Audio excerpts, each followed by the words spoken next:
Bonjour, dans cette présentation, je vais vous montrer comment on utilise des fonctions simples de Microsoft Excel. Pour commencer, je vais calculer la moyenne des valeurs d'ouverture. Je me positionne dans la cellule qui accueillera le calcul et je viens sur l'onglet Formule ici pour avoir la liste des fonctions à ma disposition. Elles sont classées par catégorie. Je sélectionne par exemple ici Somme automatique et je viens choisir la moyenne. Excel m'écrit automatiquement la formule. Si la plage de cellules présélectionnée me convient, je valide, sinon je peux la modifier. Ici, je vais modifier cette plage. Voilà ma moyenne des cours d'ouverture. Je vais maintenant calculer la valeur maximale jamais atteinte par l'ouverture. Je vais utiliser maintenant l'assistant en cliquant sur le bouton Insérer une fonction. Ici, les fonctions sont classées par catégorie. Je viens donc sélectionner toutes les fonctions et elles sont là classées par ordre alphabétique croissant. Je me positionne sur cette liste, je tape M pour être sur les fonctions qui commencent par M. Je trouve ici la fonction max qui permet de calculer la valeur la plus grande.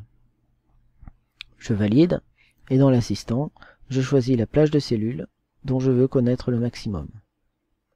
J'utilise la combinaison de touches CTRL SHIFT flèche haut pour sélectionner toutes mes cellules, puis Shift flèche bas pour ne sélectionner que des valeurs.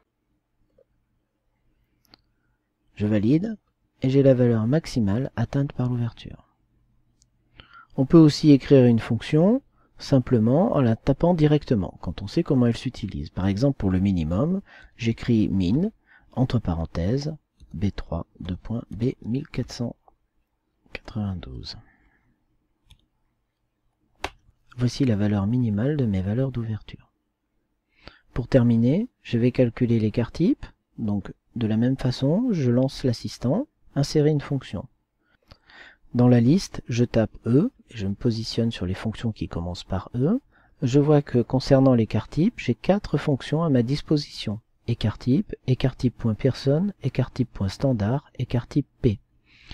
Si je sélectionne écart type tout court, dans la brève description en dessous, je constate que cette fonction a été conservée pour des raisons de compatibilité. C'est la même chose pour la fonction écart type P. J'ai donc à choisir entre écart type.personne et écart type.standard. Écart type.personne est une fonction qui calcule l'écart type d'une population entière de valeurs. Écart type.standard considère, elle, un échantillon de cette population. Les modes de calcul sont un tout petit peu différents. Si vous allez dans l'aide sur la fonction écart type.personne, vous avez la description complète de la fonction et en particulier, ici, la formule utilisée pour faire le calcul. Je viens maintenant dans la fonction écart type.standard, regarder son aide. Vous voyez que la formule utilisée pour calculer l'écart type.standard est un petit peu différente.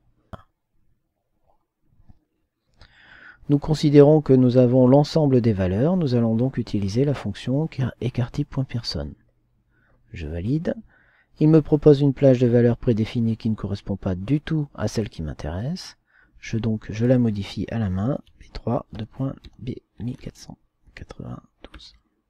Mon écart type est donc calculé. Je mets en forme l'affichage pour avoir un format monétaire.